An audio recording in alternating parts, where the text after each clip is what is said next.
Hey, welcome back, everybody. Well, today's show is all about getting those kids back to school, and sometimes they come home from school, especially when they're just starting, and they're starving to death. You know what I'm talking about. They want dinner at like 4:30, so need to put on a really quick dinner. How about making a grilled cheese? And we're going to kind of pump it up a notch, and hopefully the kids will love this grilled cheese. If not, I know the adults will. So we're going to make a gourmet grilled cheese, and I think a grilled cheese not only makes a great lunch, but it is a really nice snack or even dinner. So we're going to do a ham and brie grilled cheese. Sounds really fancy. No worries, I'll get you through it, and it's just delicious. You'd pay big bucks for this at a bistro in a big city, and you can make them at home just as easy. So we're going to start out with, I'm doing this on my grill pan, but you could certainly just do it in a skillet. And the grill pan, though, is going to give it some nice lines. If you have a panini maker, that would be fabulous. So I actually bought a panini maker a few months back, and my kids have been panini crazy, making paninis all the time, so I love it. They're actually cooking, so this would be perfect in that too.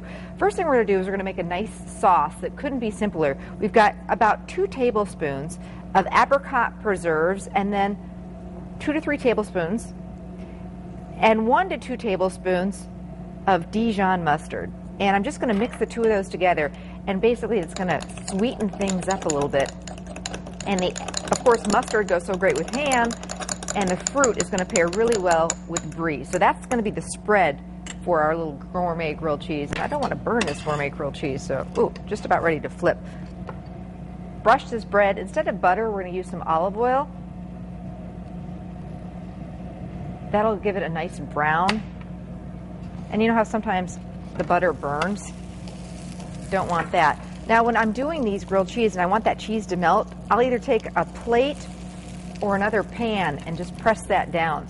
All right, let's get back to the sandwich now. So we've got this yummy spread with the apricot preserves and the Dijon mustard, and we splurged and got some nice sourdough bread from the bakery.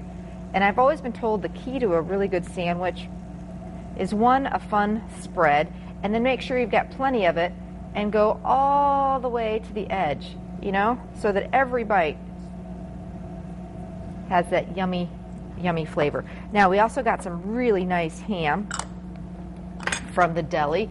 Sometimes on Sundays, they'll have just want to check on this. Oh, is that gorgeous? Excited about that. Anyway, they'll have the deli ham. They'll be shaving it right there warm. I always do that on Sundays. It's yummy. So we're going to take just a few slices of this gorgeous ham.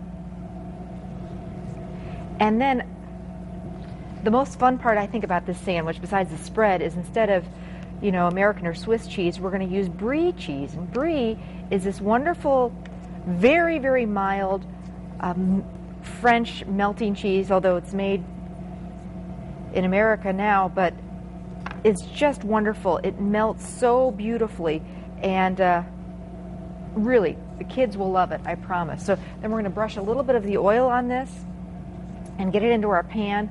And I want to show you how it all comes together.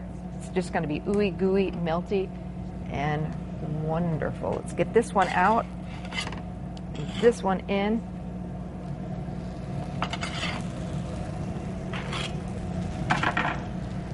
Get that nice crunch when you grill that. Oh yeah.